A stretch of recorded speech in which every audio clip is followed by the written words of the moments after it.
చాలామంది అనుకుంటారు, తిండే కదా అయింది అయ్యగారు, ఏమవుద్ది ఈ వయసులో తినపోతే ఎప్పుడు తింటాం, లేకపోతే ఎప్పుడు దొరికినప్పుడు తినపోతే ఎప్పుడు తింటామని చాలామంది నవ్వులాటగా మాట్లాడతారు. కానీ తిండి ఎంత అవసరమో దానివల్ల అంత అపాయం ఉంది. తిండి మనం బ్రతకడానికి ఎంత అవసరమో అది ఎక్కువైతే, దాని మీద మనసుంటే, దాని కొరకై ఆశపడితే దానివల్ల ఉన్న అపాయం భయంకరమైనది. అపవాది ఉర్రి ఎక్కడ పెడతాడు తెలుసా? చాలామందికి భోజనం దగ్గరే పెడతాడు. ఎక్కడ పెడతాడు చూడండి, వాక్యం ఒకసారి చూద్దాం. రోమాపత్రిక అపోస్తులుడైన పౌలు రోమియోలకు రాసిన పత్రిక 11వ అధ్యాయము 9వ వచనం. మరియు వారి భోజనము వారికి ఉరిగాను బోనుగాను ఆటంకముగాను వారి క్రియలకు ప్రతిఫలముగాను ఉండును. వారి భోజనం వారికి ఎలా ఉంటుంది అనంటే ఉరిగా, అలాగునే బోనుగా, అలాగునే వాళ్ళ క్రియలకు ఫలముగా ప్రియులారా ఉంటుందని దేవుని వాక్యం ద్వారా మనం తెలుసుకుంటున్నాం. ఏమిటి దాని కారణం, ఎలాగా దాని యొక్క విషయం అనంటే, చాలామంది మనల్ని ఏదైనా ఒక పనికి ఒప్పించాలంటే భోజనాన్ని పెట్టి మనతో ఆ పనులు ఒప్పింపజేస్తారు. అంటే చాలామందికి భోజనానికి లోబడతారు. భోజనం దగ్గర చాలామంది ఇష్టముగా కూర్చుని తిని, మీ ఇంట్లో భోజనం చేశాను కనుక మీకు నేను న్యాయం చేస్తానని చెప్పి చెయ్యరాని తప్పులు చేస్తారు. ఆఫీసర్లు చాలామంది సంతకాలు పెట్టాలంటే వాడికి మంచి పార్టీ ఇస్తే వాడు తిండిపోతోడై తిని వాడు పులారా వాటి మీద సంతకాలు పెడతాడు.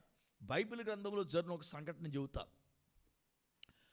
2 రాజులు ఇయ్యంకులయ్యారు.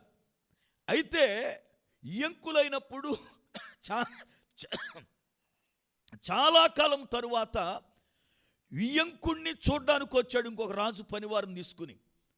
వచ్చినప్పుడు, అయ్యా ఇదిగో నేను ఫలానా చోటకి యుద్ధానికి వెళుతున్నాను, మరి మీరు నాతో వస్తారా, ఏకీభవిస్తారా అని అడగకుండా ముందేం చేశాడంటే వాళ్ళు తృప్తి పడేటట్లుగా విందు చేశాడు.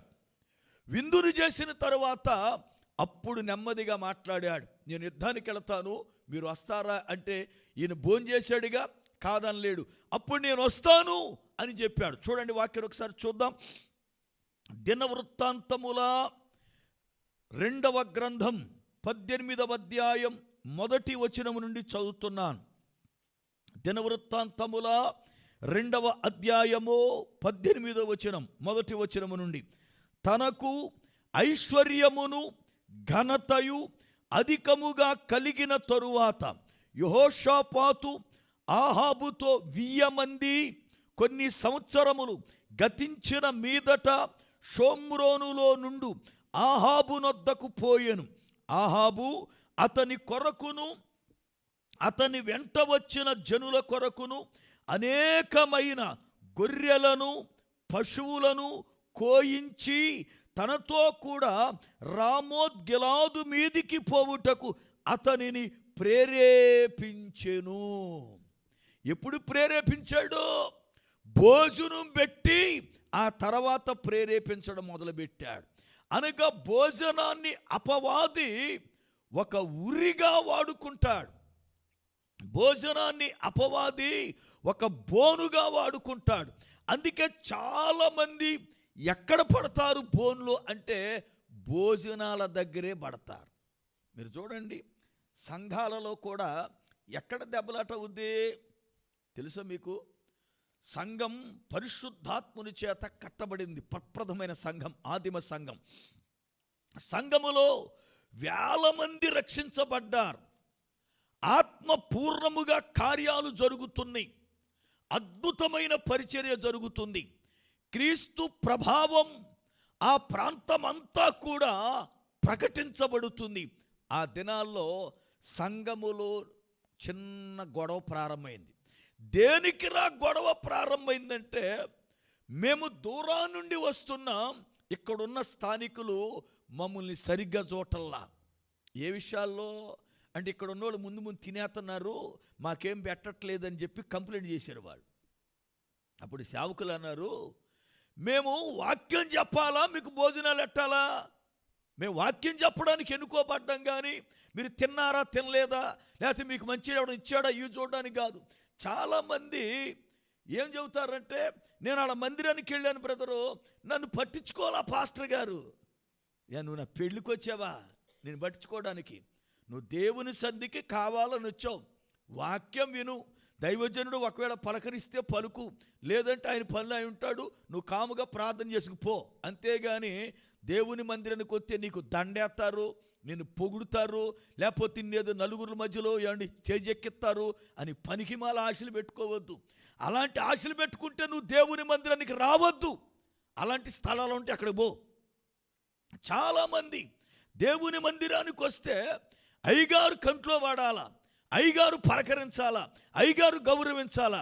అయ్యగారికి వచ్చిన వాళ్ళ పలకరితమే పనా, ఇంకేం పని లేదు. ఇంకా ఏమండి, దైవజనుడికి ఎన్నో టెన్షన్స్ ఉంటాయి, ఎన్నో బాధ్యతలు ఉంటాయి, ఎన్నిటినో ఆయన గమనిస్తూ ఉండాలా. వాక్యం బోధించాలి, వచ్చిన ప్రజలను బలపరచాలి, అది ఆయన బాధ్యత. అంతేగాని వచ్చిన కల్లా పీటేయడం ఆయన పని కాదు. చాలామంది మేము అక్కడికి వెళ్ళామండి, అయ్యగారు కనీసం మాతో పట్టించుకోలేదు. పట్టించుకునే అవకాశం కూడా ఉండదు ఒక్కొక్కసారి. ఎందుకంటే నా పరుగు నాకు సరిపోతూ ఉంటుంది, నా పరుగు నాకు సరిపోదు. ఇక్కడ వాక్యం చెప్పి ఇంకో సంఘానికి వెళ్ళాలి, ఇంకో సంఘం నుంచి ఇంకో సంఘానికి వెళ్ళాలి, ఇలా నా పరుగు నాకు సరిపోద్ది. అందరిని కూడా పట్టించుకునే పరిస్థితి కాదు. ఇప్పుడు ఆ సంఘములో పరిశుద్ధాత్మ ప్రారంభ దినాలు, తొలి దినాలవి, ఆత్మ నింపుదల కలిగిన దినాలు. అపోస్తులు బలమైన సేవ చేస్తున్నారు. కొంతమంది వచ్చి ఏమని కంప్లైంట్ చేశారో చూడండి వాక్యాన్ని ఒక్కసారి. అపోస్తుల కార్యముల గ్రంథం 6వ అధ్యాయం 1వ వచనము నుండి, ఆ దినములలో శిష్యుల సంఖ్య విస్తరించునప్పుడు అనుదిన పరిచర్యలో తమలోని విధవరాండ్రను చిన్న చూపు చూచిరని హెబ్రీయుల మీద గ్రీకు భాష మాట్లాడు యూదులు సణుగసాగిరి. అప్పుడు 12 అపోస్తులు తమ యొద్దకు శిష్యుల సమూహమును పిలిచి, మేము దేవుని వాక్యం బోధించుటమాని ఆహారము పంచిపెట్టుట యుక్తము కాదు. అంటే ఇప్పుడు గొడవ ఎందుకు వచ్చినట్టు? గొడవ ఎందుకు వచ్చినట్టు? తిండి కోసం వచ్చింది, అవునా కదా? వీళ్ళు ప్రార్థనకు వచ్చారా లేదా తిండి కోసం వచ్చారా? ఏమండి, ప్రార్థనకు వచ్చారు. అయితే ఏదో దూరానికి వస్తున్నారు కనుక ఏదో బిడ్డలు ఇబ్బంది పడతారు కదా అనుకుని వాళ్ళు ఏం చేశారంటే, పాపం వచ్చిన వాళ్ళని ఖాళీ కడుపుతో పంపించడం మంచిది కాదని ఏదో ఒక ముద్ద వండి పెట్టారు. అప్పుడు ఏం చేయాలి వీళ్ళు? దేవునికి స్తోత్రం, ఏమైతే ఏమైందిలే అని ఉంటే తినడం, లేకపోతే లేదులయ్యా పర్వాలేదు అని వెళ్ళిపోవాలా. అక్కడ వీళ్ళు కంప్లైంట్ చేస్తూ ఉన్నారు, మేము వస్తే మమ్మల్ని సరిగా పట్టించుకోవట్లేదు, మేము వస్తే మమ్మల్ని సరిగా ఆరాధించేవారు ఎవరు లేరు, మేము వస్తే మమ్మల్ని గురించి విచారించేవాడు ఎవడో లేడు అని అంటే సేవకులు అన్నారు, మేము వాక్యం బోధించాలా లేకపోతే మీకు ఆహారం పంచిపెట్టాలా? మా పనేమిటి? దేవుడు మమ్మల్ని ఎందుకు ఎన్నుకున్నాడు? మేమేం చేయాలి? ఏ కార్యక్రమాన్ని చూడాలి? మీరేం మాట్లాడుతున్నారు? అయితే పని చేయండి, మీలో నమ్మకస్తులైన వారిని మీరు 7గురిని ఎన్నుకోండి, వాళ్ళని ఆ పనికి నియమిస్తాము, వాళ్ళు ఆ పని చేస్తారని చెప్పాడు. అనగా సంఘం ఎదుగుతూ ఉంటే, సంఘం బలపడుతూ ఉంటే, సంఘం పులార సాగుతుంటే, మొట్టమొదటిగా సంఘములో అపవాది గలిబిలి రేపింది ఎక్కడ అంటే తిండి దగ్గరే. తిండి దగ్గరే. ఒకసారి భీమవరం దగ్గర ఒక ఊరిలో పెళ్లి జరుగుతుంది. పెళ్లి జరుగుతూ ఉంటే, పెళ్లి జరిగింది చక్కగా పులారా, వాళ్ళు ఊరేగుతూ పోతూ ఉన్నారు. భోజనాలు ప్రారంభమయ్యాయి. భోజనాల దగ్గర ఒక ఆయన బాగా తాగి కూర్చున్నాడు. ఈడు మగపిల్లోడు తాలూకా. అయితే వడ్డన జరుగుతుంది, వడ్డించేవాడు కూడా కొంచెం తాగున్నాడు. ఆ వడ్డించాడు ఎవడైతే నాకెందుకని వడ్డించుకుండా పోతా ఉన్నాడు. ఆడు అందరికి వడ్డించాలి గనక, వీడికి ఒకవేళ చాలకపోతే రెండోసారి మళ్ళీ వడ్డించడమో లేకపోతే తినేసి అంతలో కాముగా లేచి వెళ్ళిపోవడమో చేయాల. అయితే వీడు తక్కువ వడ్డించాడని, ఏయ్ నాకు నువ్వు తక్కువ వడ్డిస్తావా, ఇదిగో నేను ఎవరో తెలుసా నీకు, పెళ్లి కొడుకు తాలూకా అని గొడవ పెట్టుకున్నాడు. గొడవ పెట్టుకుంటే, లేదు లేరా బాబు అందరికీ వడ్డించుకుంటూ పోతా ఉన్నాడు, ఆడు గమనించి ఉండలే, అవసరమైతే రెండోసారి పెడదామంటే లేదు నన్ను చాలా సులకనం చూశారు పెళ్ళిలో అని చెప్పాడు. చాలా గొడవ పెట్టుకుంటే వడ్డించోడు కూడా తాగున్నాడు కదా, వాడు చూశాడు వీడి కేకలో ఇక భరించలేక అక్కడ పలవా వండుతున్న కురిపి ఉంటే తెచ్చి పెట్టి కొడితే ఈ టెంకులేగి లేచి 4వ ఇస్తరులో పడింది. మెదడు ఈడు 3 ఇస్తర్లో పడిపోయింది. మొత్తం మెదడు చల్లా చెదరైపోయింది వాడు కొట్టిన దెబ్బకి. ఒక్క దెబ్బతో భోజనాలన్నీ రక్తం మడిగైపోయాయి. పెళ్ళి గోలగోలైపోయింది. ఎంత భయంకరమైన పరిస్థితి అంటే అంత భయంకర పరిస్థితి. అంటే భోజనాల దగ్గర అపవాది ఎంత భయంకరంగా మనుషుల్ని పాడు చేస్తాడో, ఎంత భయంకరంగా మనుషుల్ని వాడు గలిబిలి చేస్తాడో. దేవుని పిల్లలుగా చెబుతున్న మీకు సంఘస్థులుగా, మన సంఘములో భోజనాలు కానీ, మీరు ఎక్కడికైనా భోజనాలు తినేటప్పుడు ఎక్కడైనా సరే మీరు గుర్తుపెట్టుకోండి, మీరు చక్కగా సమయానుకూలంగా అందరూ ముందెళ్తే వెళ్ళనియండి. దేవుడు మీకు ఇవ్వాలనుకుంటే మీరు ఆఖరిలో ఉన్న మీది మీకు ఇస్తాడు. చక్కగా నిలబడండి, కాముగా పెట్టుకుని దూరంగా వచ్చి తినండి. అంతేగాని భోజనాల దగ్గర దెబ్బలాడుకోవడాలు, కేకలేసుకోవడాలు, లేకపోతే అలగడాలు, ఇది వాక్యానుసారము కాదు, ఇది దుష్టుని కార్యం. ఎందుకో తెలుసా, ఏదేను తోటలో అవ్వమ్మకి మొట్టమొదటిగా వాడు గేలమేసింది ఎక్కడా? తిండి దగ్గరే. వాడు గేలమేసిన తిండి దగ్గరే. దేవుడు ఏదేను తోటలో అన్ని వృక్షఫలాలు మీరు తినండి నిరభ్యంతరంగా అంటే, వాడు దేన్ని గురించి మాట్లాడాల, ఏది తినొద్దన్నాడో దాని గురించి మాట్లాడాడు. పైగా దాని కొరకు ఈమెతో మాట్లాడుతూ ఈమెను పొగిడాడు. అదిగా నువ్వు తింటే దేవదూతల్లాగా ఉంటావు, అది దేవుడు తెలుసు, అందుకని మేము తినొద్దన్నాడు అని చెప్పి ఏకంగా దేవుడి మీద సాడీలు చెప్పింది. భోజనానికి వాళ్ళని రెచ్చగొట్టి దేవుని మీద సాడీలు చెప్పింది. ఆ రోజున అవ్వ ఆ ఫలము తిందగనుకనే ఆనాటి నుండి ఈనాటి వరకు పాపం అనేది మనుషులలో సంక్రమణ జరుగుతుంది.